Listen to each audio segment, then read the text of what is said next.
یہ باقاعدہ مناظرہ ہوا تھا شیخ مفید کا.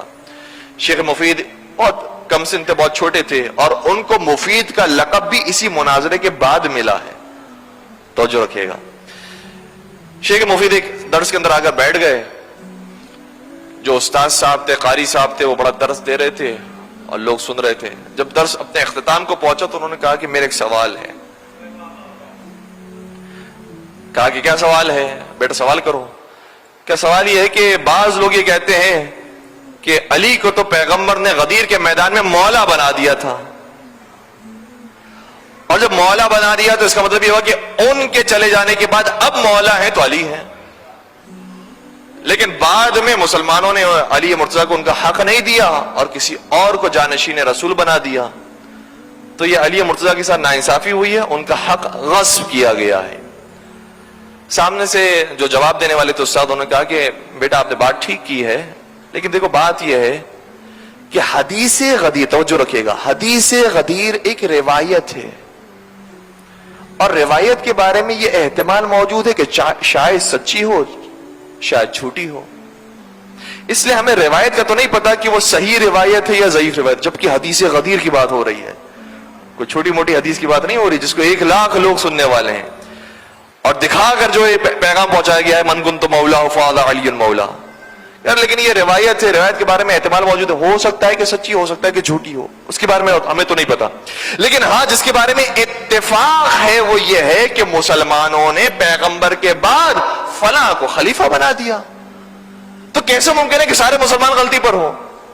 یہ تو اتفاقی بات ہے کہ وہ خلیفہ کے منصب پر تھے, وہ پیغمبر کے جانشینی کے منصب پر تھے, اس لیے اس کے اندر کوئی اختلاف نہیں ہے. جس کے اندر کوئی اختلاف نہیں ہے بیٹا آپ اس بات کو لے لو, جو روایت ہے اس کے اندر اختلاف پایا جاتا ہے اس بات کو چھوڑ دو. یہ بات انہوں نے بیان کی. اب شیخ مفید حدیث غدیر کا انکار کر رہا ہے, اور کتنی ہوشیاری کے ساتھ انکار کر رہا ہے. اسی موقع پر یہ جواب دیا. کہا لیکن وہی ترتیب کے اندر جب چوتھے خلیفہ آتے ہیں تو ان کے مقابلے میں کچھ مسلمان کھڑے ہوئے تھے,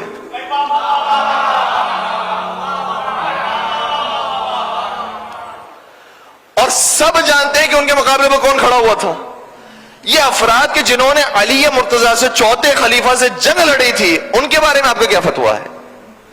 کہنے لگے کہ جنگ تو کی تھی لیکن اس کے بعد توبہ کر لی تھی, علی سے معافی مانگ لی تھی, علی کو منا لیا تھا, کہا تھا کہ ہم سے غلطی ہو گئی. فوراً سے شیخ مفید نے کہا ان کی توبہ کے بارے میں روایت آئی ہوگی جس کے بارے میں پتہ نہیں کہ جھوٹی ہے سچی ہے, لیکن میدان میں جو آئے تھے اس کے بارے میں اتفاق ہے کہ یہ آئے تھے.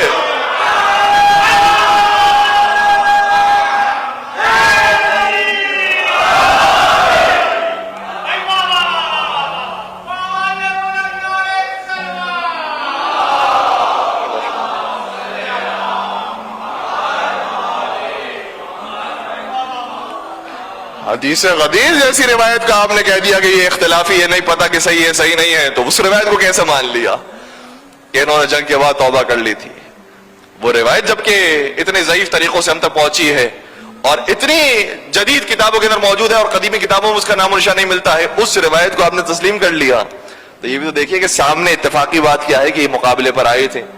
جو اتفاقی بات ہے وہ یہ ہے کہ انہوں نے جنگ کی تھی, یہ مقابلے پر آئے تھے, اس لیے ہم اتفاق کو لیں گے, اختلافی باتوں کو چھوڑ دیں گے.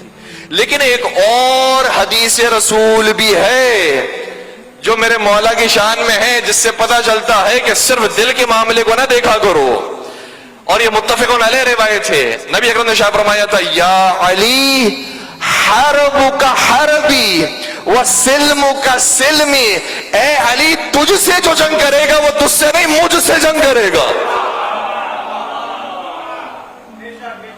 اور تجھ سے جو صلح کرے گا وہ تجھ سے نہیں مجھ سے صلح کرے گا. اس کا مطلب یہ ہو کہ ہمیں کسی کا دل کو چیرنے کی ضرورت ہی نہیں ہے کہ کس کے دل کے اندر نفرت ہے کس کے دل کے اندر محبت ہے. بس یہ دیکھ لو جو علی کے مقابلے پر کھڑا ہوا ہے وہ علی کے مقابلے پر نہیں نبی کے مقابلے پر کھڑا ہوا.